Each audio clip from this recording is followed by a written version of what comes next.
So for an introduction, we're going to define what a rain garden is, how it works, why it's important. You can see this downspout coming into a rain garden, and that rain, it does have an output, and so that is going to inflow into your rain garden, and hopefully we will slow some of that rainwater down, capture that in the rain garden, and then let that infiltrate into the ecosystem. And so a rain garden is a depressed area in the landscape that collects rainwater. And we're looking to collect that rainwater from a variety of sources. One of the predominant ones that we have is a rooftop, but it can also be a driveway, a street. It allows that, as I said, to infiltrate or to soak into the ground. So it's not a standing pool of water. Usually these are a flat area uh, that is utilized to collect that water and to mitigate stormwater runoff.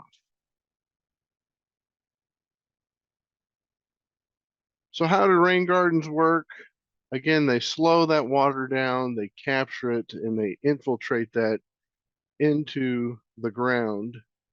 And so in developing a rain garden, we'll talk in the end of the presentation, we'll give you some examples of plants and visit some websites, but you're going to want to probably blend this into your adjacent landscape. So a lot of the plants that are utilized for a native rain garden or a rain garden are native plants. You could have maybe a few exceptions, but for the most part, we're utilizing those native or adapted plants to be planted because they are so tolerant of occasional flooding and changing conditions.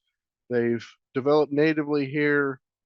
They have quite an extensive root system, and that root system channels through the soil, helps that water to infiltrate. You don't want to have that water standing around your water detention or retention.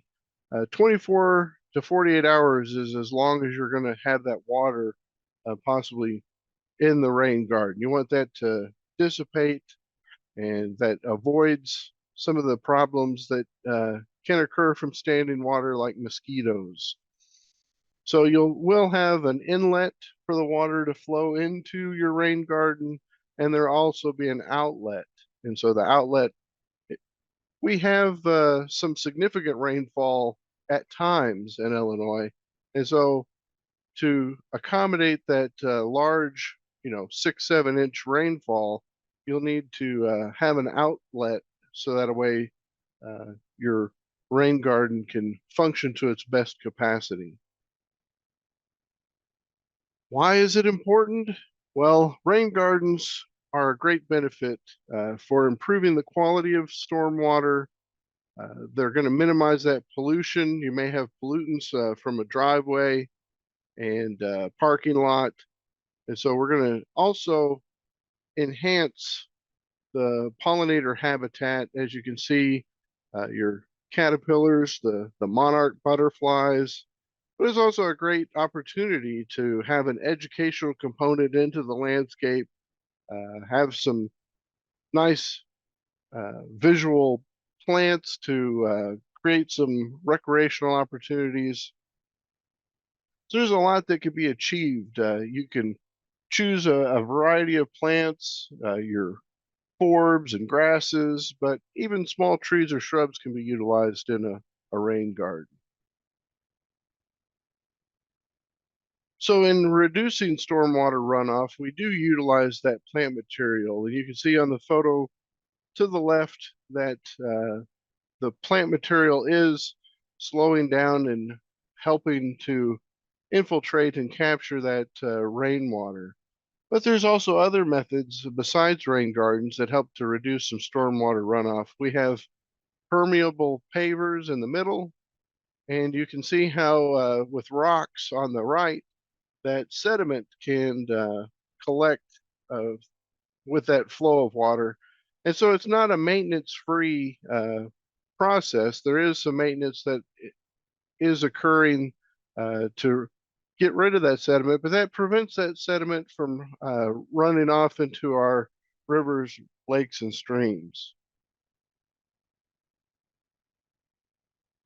And we are improving our water quality. This is an illustration of a wetland cell, which can be kind of equivalent to a rain garden as far as its structure. It does have a place for the water to pond, but we can see in this illustration that the coagulant addition that it affords some of the settling out of these metallic materials before it gets out to the outflow of your drainage canal. And so it's important to have these biological filtering systems that can capture some of these materials, the sediment, and help to clean and improve the water as it flows to its outsource.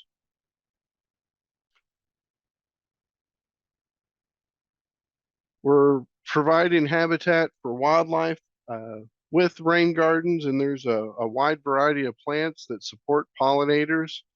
And so this is the time of the year when we think about, starting in gardening and maybe cleanup of your plant material, but you don't want to clean up too soon for your perennial plant material because it could have been nesting habitat for some of our native pollinators. So utilizing native plants that are pollinator friendly is a great benefit for planting a rain garden. And it's one that shouldn't be neglected whenever you're thinking about plant choices. So you can also think about the season of bloom and the bloom time, that you keep your season of bloom or the flowers that are available all throughout the seasons throughout the year for your pollinators in your rain garden. So we'll discuss designing a rain garden. There's several steps involved. You can kind of develop a checklist, but we'll cover site selection, soil preparation, and plant selection, all important processes for creating a rain garden. So as far as your site, where you locate this rain garden, you're wanting to intercept the runoff. So putting that in a good location where you're going to observe where the water is flowing on the property and put that rain garden in the right location so you maximize your efforts to capture that water. You want to have that rain garden at least 10 feet away from any foundations or sublevels, at least 20 feet from basements, and 25 feet away from any septic drain field. There's a number of plant selection tools that are available that can help you find just the plant that you're looking for. And there's several plants to think about. Now, a rain garden has various levels to it. So typically a rain garden goes up to 8 inches.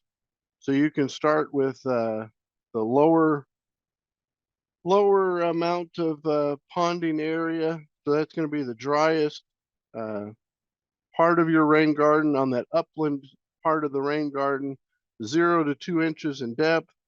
Then you'll have a moist 2 to 4 inches, and then the plants that can tolerate consistently wet conditions at 4 to 8 inches of depth. So your garden depth, you're going to have some adaptability for the plants that you are planting, and some plants can tolerate dry conditions and moist conditions. So you think about the adaptability of some of our native plants, and also putting the right plant in the right place works extremely well whenever it comes to rain gardens.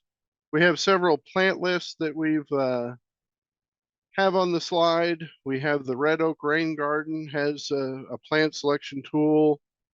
Illinois Department of Natural Resources, the prairieriver's.org, and the Illinois Sea Grant has a long list of publications that relate to rain gardens, and especially the full sun rain garden, and some companion materials to go along with that.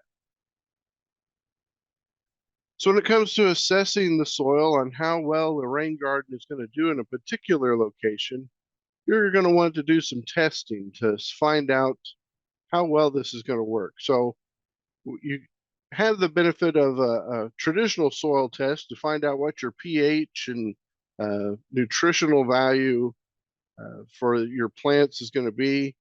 But you also want to look at how well it drains. And so you can test your infiltration rate by digging a hole, filling it up with water, and then letting it drain and find out how fast, how quickly does that water drain and infiltrate into the soil. Of course, you want to locate away from any buried cables, gas lines, etc. So be sure to call Julie or 811. And whenever it comes to rain gardens, we're looking at usually a very flat, kind of level basin. So don't locate your rain garden on slopes that are more than 12%.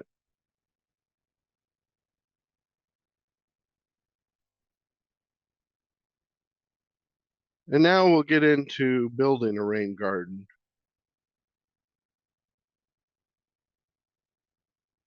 All right. Well, coming up, I will be chatting about building a rain garden once I find the correct window to share. Okay. So Andrew gave us a lot of the why and how and what's the point of a rain garden? Well, it's time to get started in building a rain garden. And so we are going to start digging right now, right? We have all the information we need. We can start digging, right? Do you all think we can start digging?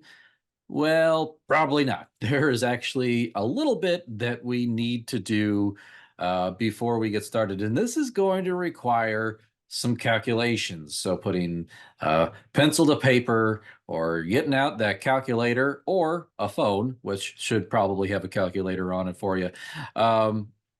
So the first thing we need to determine as we are designing our rain garden is how deep should it be? As Andrew mentioned, ideally we want our rain gardens to drain within 24 to 48 hours. We want to do this to minimize mosquito development. Now, most species of mosquitoes are going to take about a week from egg to adult to develop.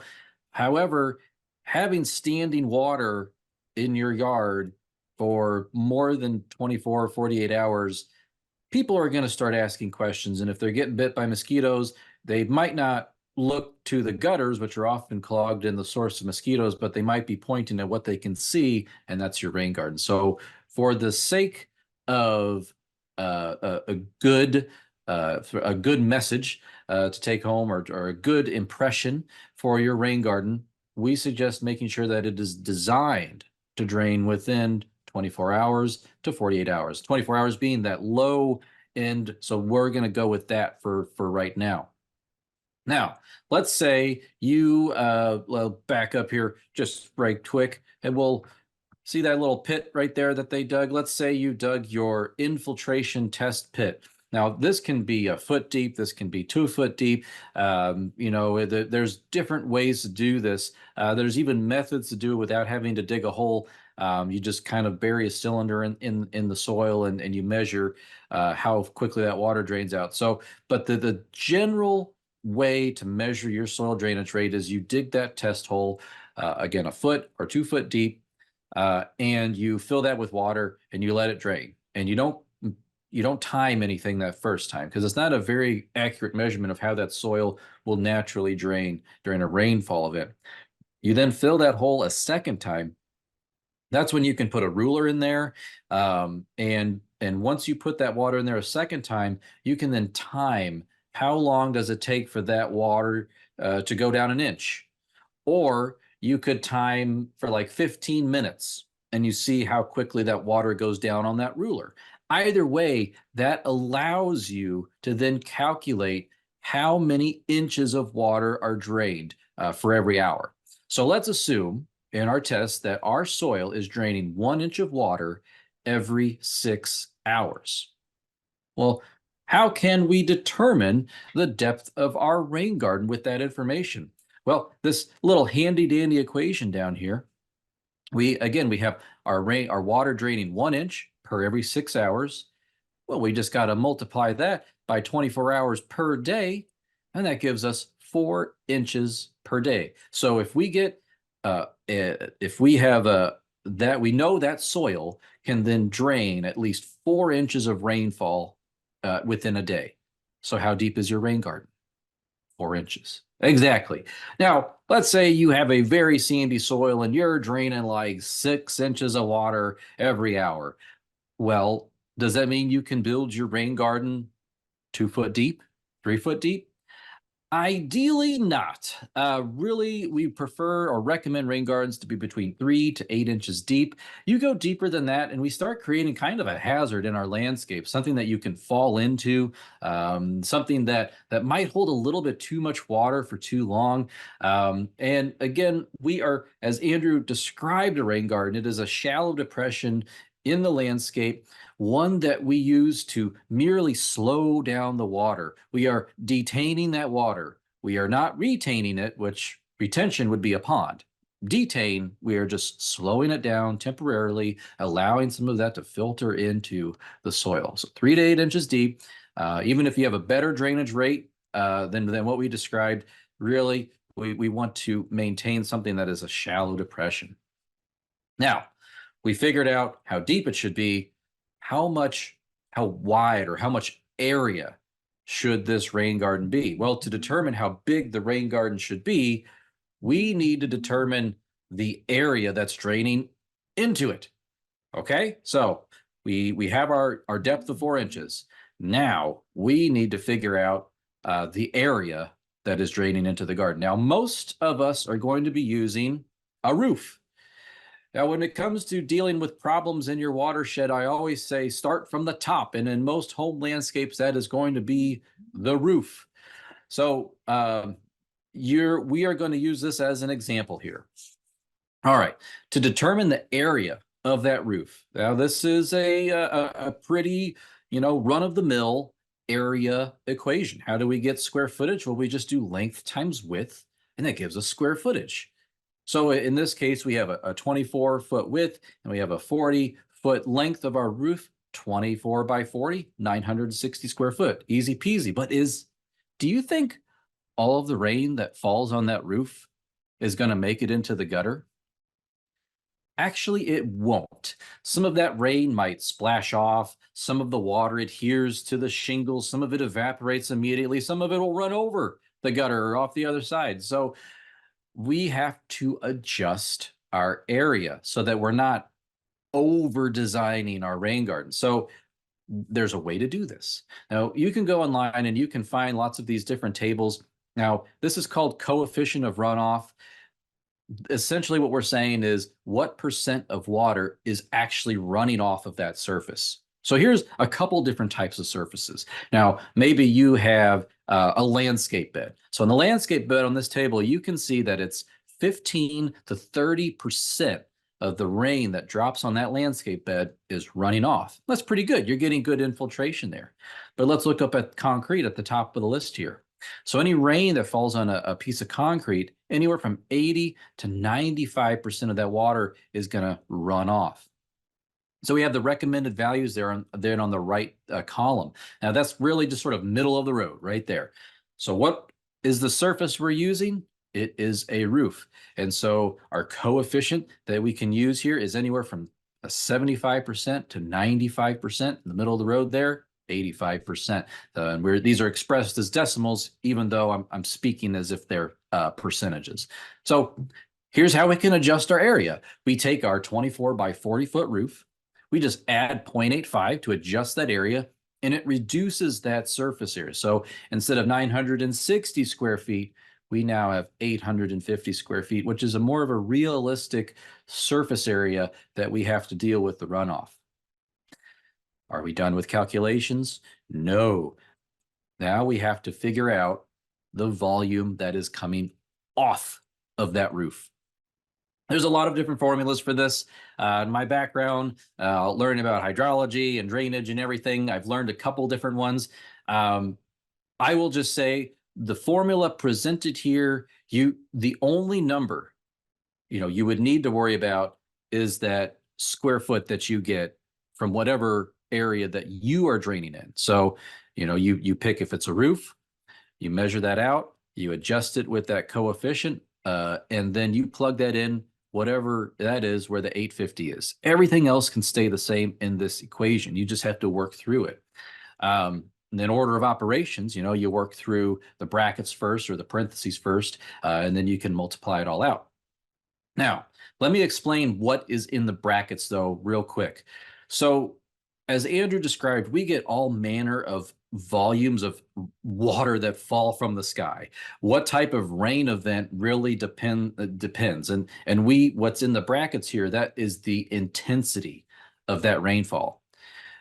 Now, you could over design your rain garden for those deluges that occur, 6 inches in an hour. However, that is not a common rain event. That might happen once every 5 to 10 years. Ideally, we want to design our rain garden for the more common rain events.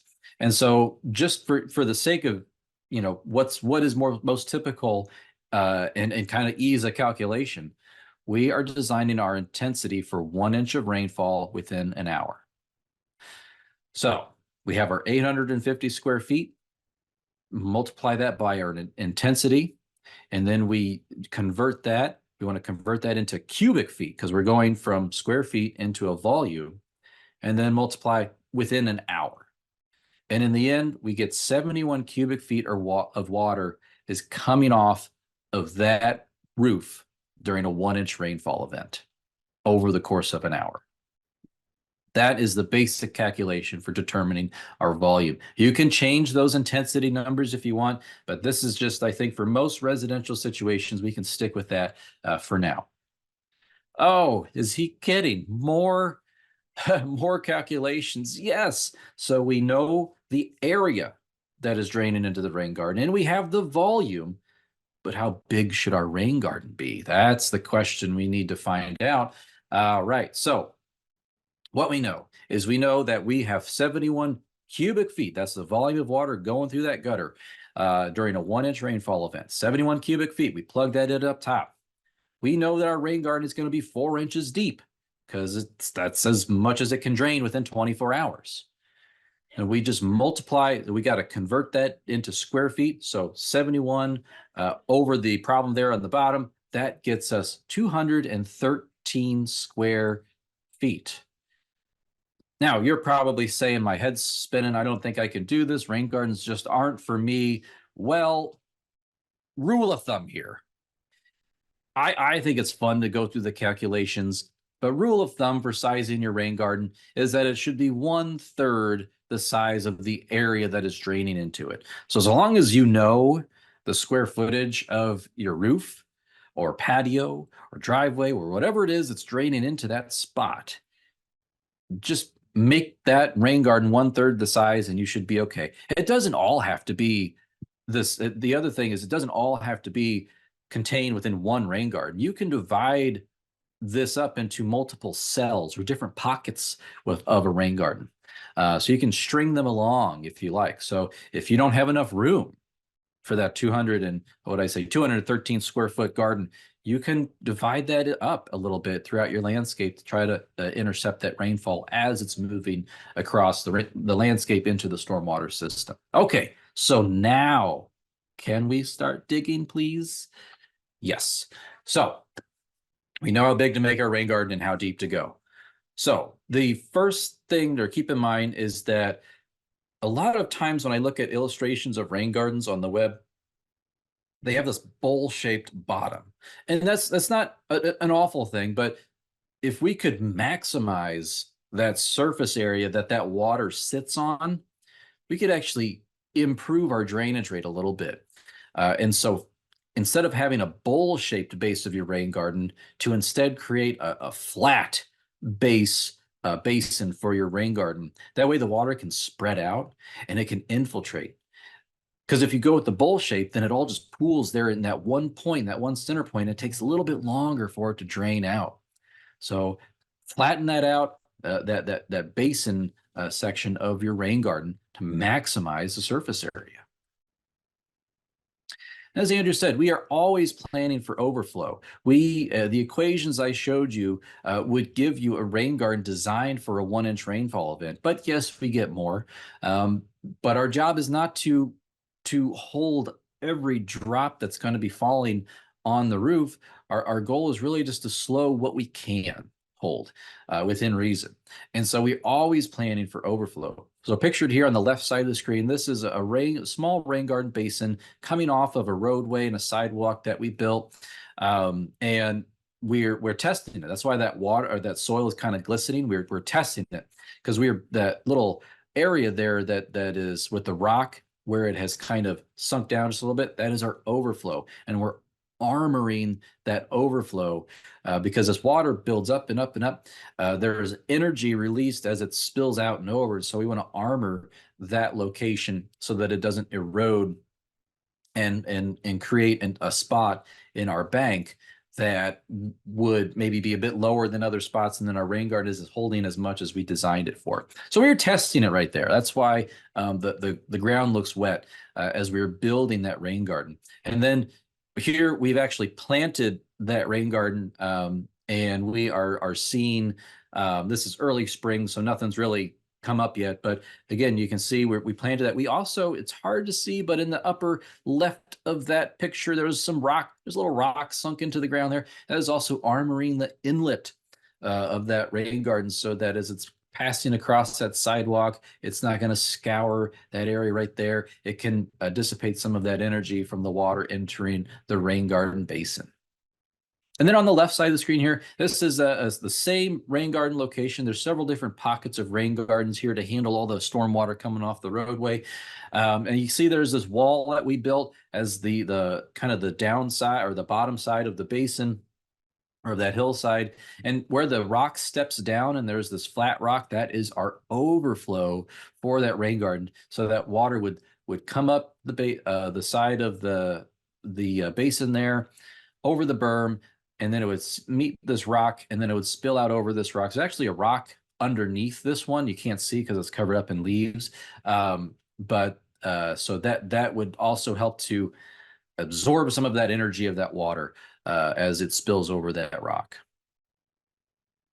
When it comes to planting our rain gardens, we do recommend using some type of potted plant or plugs are really an easy way, efficient way, I think, to plant rain gardens.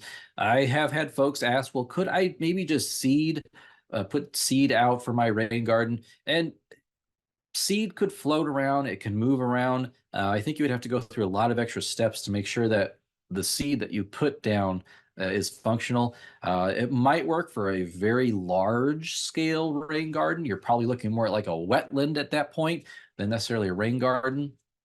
One tip though is that if you're using plugs, pre-soak those so that as they go into the ground, they are already hydrated. One thing that we do use, at least in this situation here, as you can see where we're planting plugs, you can see there's a little drill by my knee, but you can't see there's a bulb auger bit on that drill, which we use to dig into the soil. It's just the right size for those plugs. Put the plug in, push the soil back up around it, and then when we're done, we make sure to give those plants another drink to overcome that transplant stress. Now we are going to talk about plants here at the end. I'm going to show you a couple that places to go look at, see which plants you like. But it is, before we get to that, I have to give the mulch talk.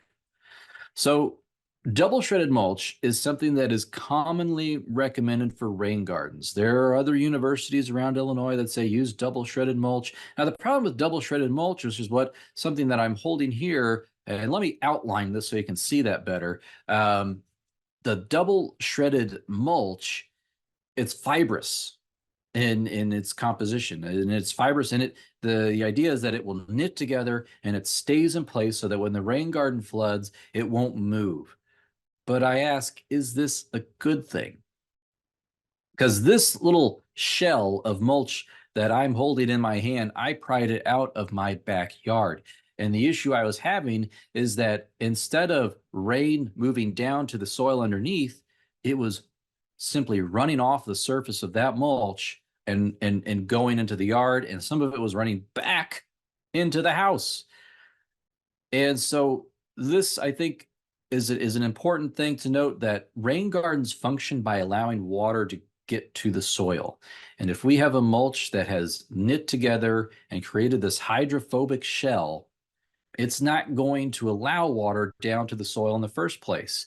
And it can lead to more problems. So the recommended mulch here is a coarser, which is more of a larger particle size mulch that won't knit together. Well, what kind of mulch is he talking about? Well, I will say for the most part, in at least in my yard, and for some of the rain garden projects we have used arborist wood chips. Now, these are just simply trees that a tree care company has cut down, and they have thrown them into their chipper, and they get delivered on site. Sometimes, there's a small fee. A lot of times they're free because they want them to be taken off their hands.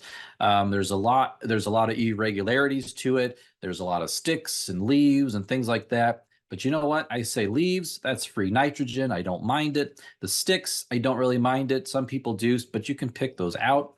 But that irregular shape of that mulch does not allow it to knit together. And so water and air can move down into the soil freely, and you get better infiltration. Now, if you want something that's a bit more aesthetically pleasing, maybe it's something going in the front yard on the right side of the screen here. These are cedar chips. Again, they're big, they're chunky, and they don't knit together, so it allows water to move and pass right through them. And so that's another thing. But do they move? Probably. Will they float? Yeah, they might. Do they let water and air get through them and benefit the health of the plant and soil? Yes. So, I don't think there's anything such thing as a silver bullet in horticulture. And so don't expect that even with your mulch.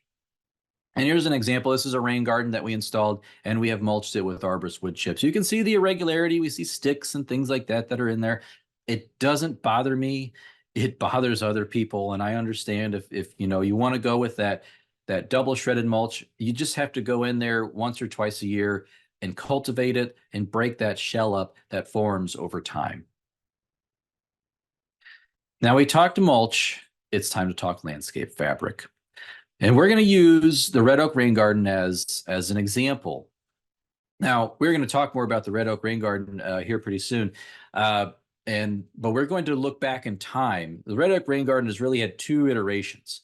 There was the first and second. We're going to look at the first right here. So back in the fall of 2007, they installed for the first time the red oak rain garden at the U of I Urbana-Champaign campus. You can see here this gentleman working very hard getting plants installed. But do you see that black fabric poking its head out of the soil? Oh boy, that's landscape fabric.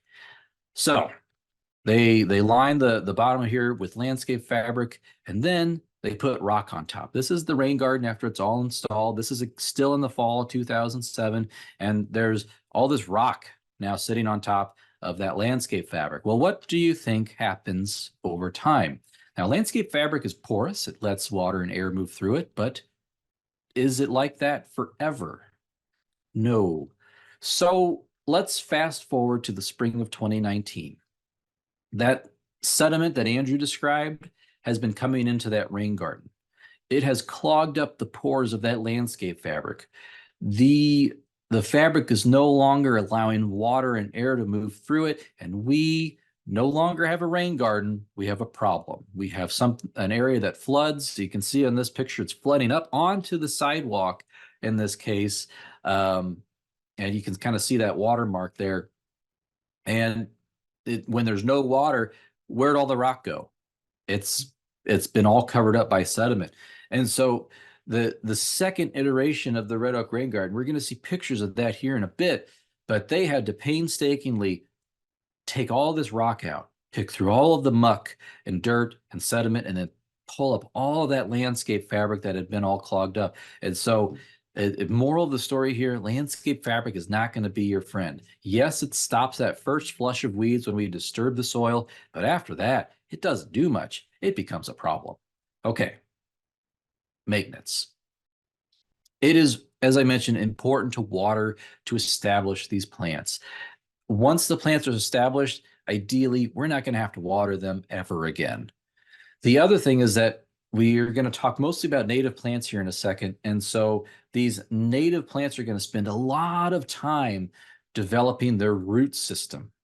They're not going to grow as much vegetatively in those first 2 to 3 years. So we're going to need to make sure that we are keeping on top of those weeds by pulling them and maintaining a good mulch layer. Over time, we also have to monitor that sediment buildup. So in this rain garden right here, there's a little culvert running underneath that sidewalk. See, there's a little stone there, and it's kind of tipped up a little bit. So it's tipped up to slow that water down as it passes through that culvert. Slow water carries less sediment, and that is a good spot where sediment would drop out before it would then flow over that little hump, and then we could come in and we could just with a shovel, scoop out some of that sediment before it enters the rain garden. The other thing is we don't want people walking on our rain garden soil. And so design pathways. I mean, we want people to experience these gardens. So tell them where to walk. We don't necessarily want our heavy feet compacting the soil all over the garden. So let's create a pathway into the garden where we can become immersed in it and we can walk through there. The other thing is that pathways, benches, signage, edging, all of these things give an air of intentionality, which allows something that might be a little bit wild and woolly looking. It tells people this is supposed to be here. It's supposed to be like this because native plants are going to move around. They are, after all, wild plants. And a garden is never finished. So don't expect rain gardens like these are maintenance-free items. I don't know if there's any such thing in the world of horticulture. After all, we're gardeners. We like to do this stuff. So there's going to be a little bit of work involved. So edit as desired, just like any other garden. Now, pictured here, more current day is the Red Oak Rain Garden. So you can see here we have master gardeners and master naturalists volunteering here, help clean this up in that late winter, early spring time frame, get some of those fall leaves out of there, cleaning up some of that debris. So that, again, maintenance is necessary for our landscapes, and it's an important part of what connects us to our gardens. And so pictured here, we have volunteers working at Red Oak Rain Garden, taking out some of these leaves, removing some of that dead foliage so that we can go from this to pretty soon it's going to start looking like this. There's a beautiful composition of tulips and Virginia bluebells, and that green carpet of what you think is grass is actually a sedges, which is a grass-like plant. And we're going to talk more about plants again here right now. So let me alter my shared screen to this. So hopefully you can now see my web browser. Is that what you all see? That's correct, Chris. Oh, all right. So Andrew and I, we want to show you, we could sit here today and we could say, here's the plants to plant in your rain garden. But if your garden centers don't sell them, well, you're kind of out of luck. I mean, I have my favorite plants. Andrew has his favorite plants. You might have different favorite plants. So we want to show you 2 tools online that can help you find plants. And this first one is illinoisgroundwork.org. Now, this website is built for communities, designers, planners to incorporate more green infrastructure into their neighborhoods. Green infrastructure, one of those being rain gardens. And so so even though most of the website might be a little bit beyond what we discussed today, one great tool here is their plant finder. And this plant finder has a wonderful filter on the left side of that screen. And so depending upon the conditions that you have on your particular site, maybe it's sun, part shade, or shade, you can select, and this will narrow down your results. So I went from 138 to 96 by just selecting full sun only plants. So we'll narrow this stuff down. Now you could narrow it down even further.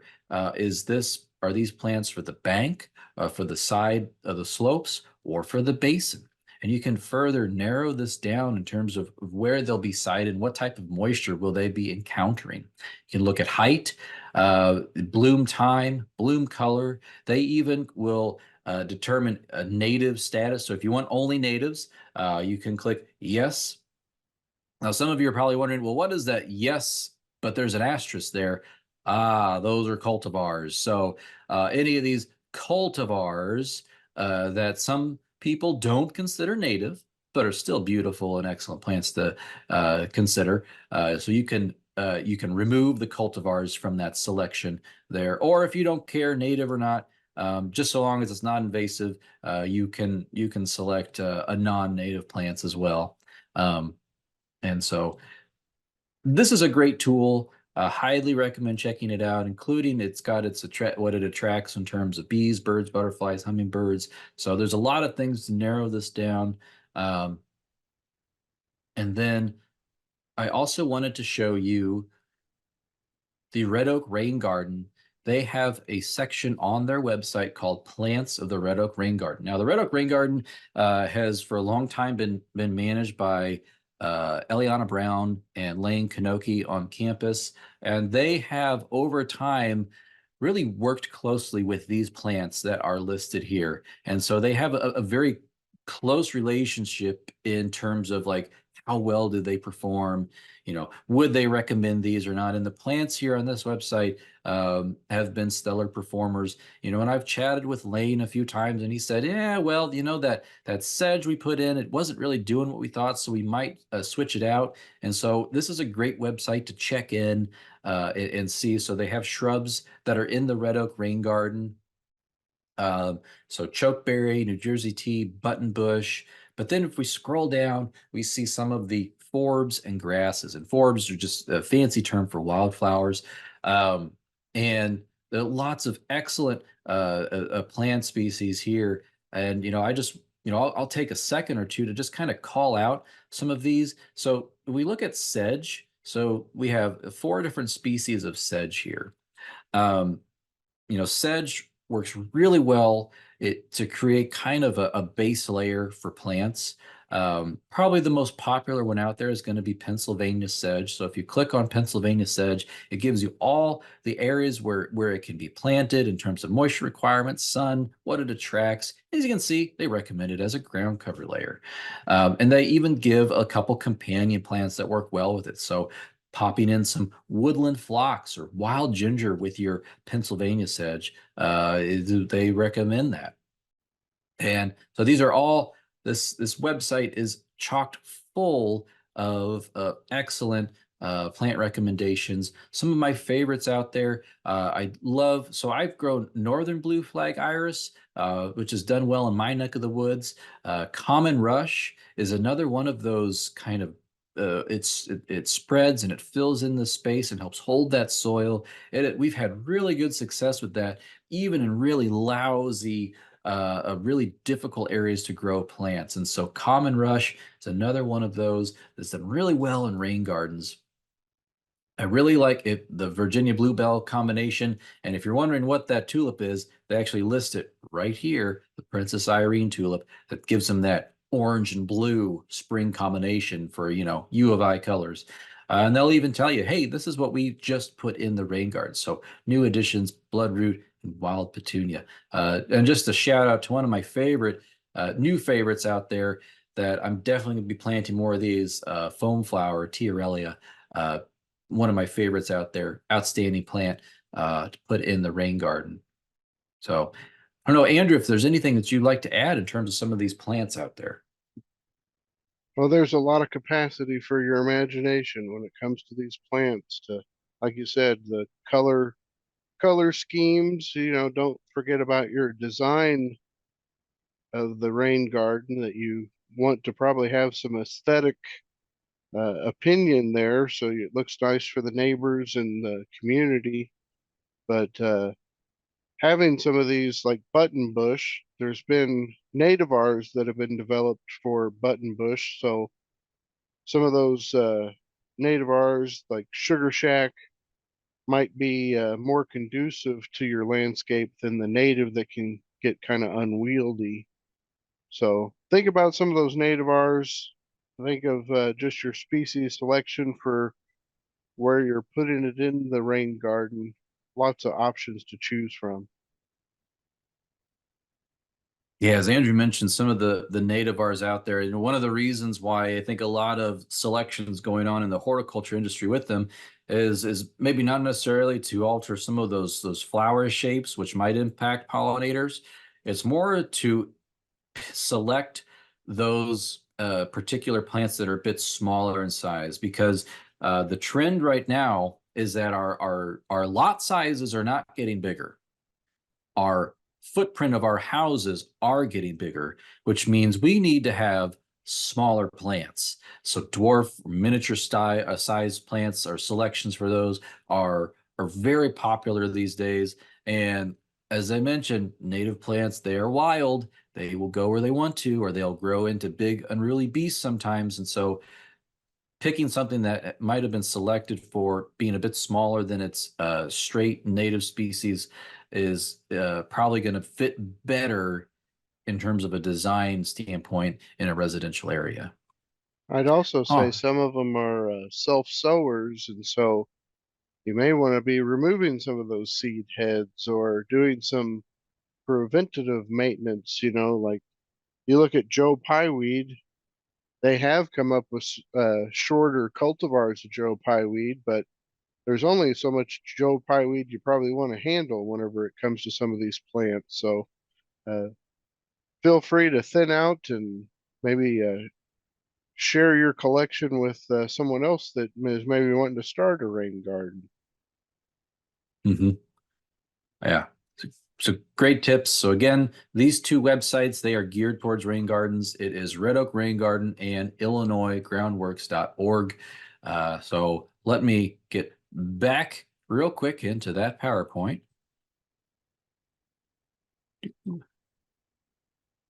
All right. Yes, there's the picture of that beautiful red oak rain garden there in the early spring, those tulips and bluebells right there. So again, here's some of the references that we have pulled for today. So UNL, University of Nebraska has a great rain garden guide.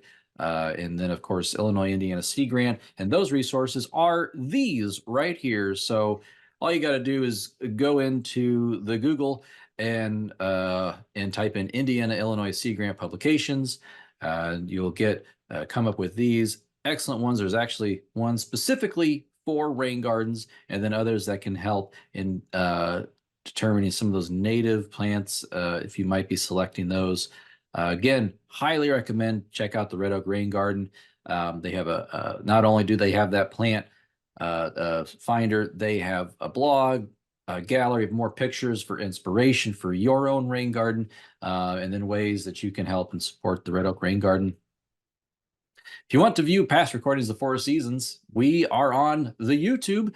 So you just go in and search for University of Illinois Extension Horticulture, and we will pop up there. We're going to post this this webinar after we close caption it. We would love it if you would take this brief survey about this session. So